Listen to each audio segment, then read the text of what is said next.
En histoire-géographie, on te demande fréquemment d'apprendre des cartes. Ces repères spatiaux te sont utiles pour apprendre à te repérer dans le monde. Dans cette vidéo, tu vas voir 2 techniques utiles pour mémoriser une carte en géographie. Prenons l'exemple d'une carte d'Europe.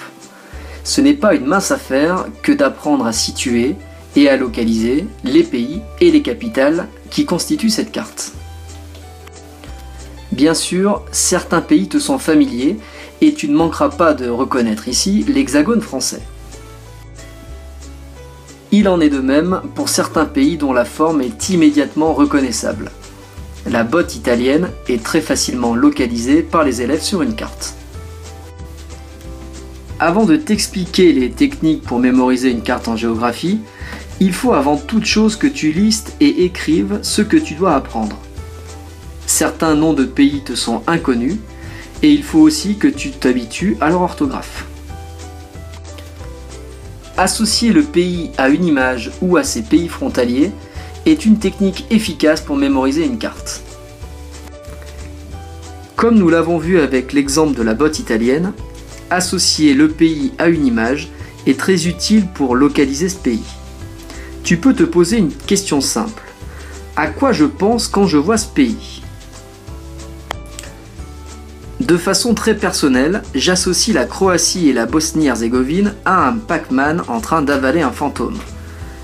Une fois cette association faite, il est simple de replacer ces 2 pays au bord de la mer Adriatique, le C de Croatie apparaissant d'ailleurs dans la forme du pays. On peut aussi faire appel à l'histoire pour faciliter la localisation des pays. La Tchécoslovaquie n'existe plus, mais l'on trouve toujours la Slovaquie à côté de la République tchèque. Il en va de même pour l'ancien empire d'Autriche-Hongrie, décomposé en 2 pays, l'Autriche et la Hongrie. Suivre l'ordre alphabétique est aussi une piste qui peut aider à la mémorisation. Les 3 pays baltes, Estonie, Lettonie et Lituanie, en allant du nord vers le sud, suivent l'ordre alphabétique. Pour éviter des confusions entre des pays frontaliers, il peut être intéressant d'utiliser un acronyme. Par exemple, l'acronyme NSF permet de se souvenir que la Norvège, la Suède et la Finlande sont côte à côte, en allant de l'ouest vers l'est. La deuxième technique que j'utilise pour mémoriser une carte en géographie est celle que j'appelle la technique du petit pousset. En effet, avec cette technique, il vous faudra tracer un itinéraire sur la carte à apprendre. Prenons l'exemple des régions métropolitaines françaises. Récemment, leur nombre est passé de 22 à 13. Il vous faut donc apprendre cette nouvelle carte.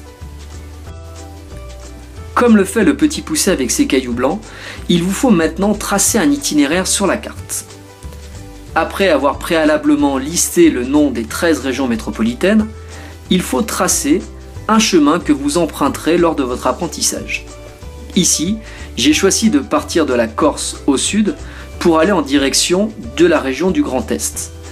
Je suis constamment le même itinéraire pour bien mémoriser la carte. Une fois la carte mémorisée, il est temps de t'exercer sur un fond de carte.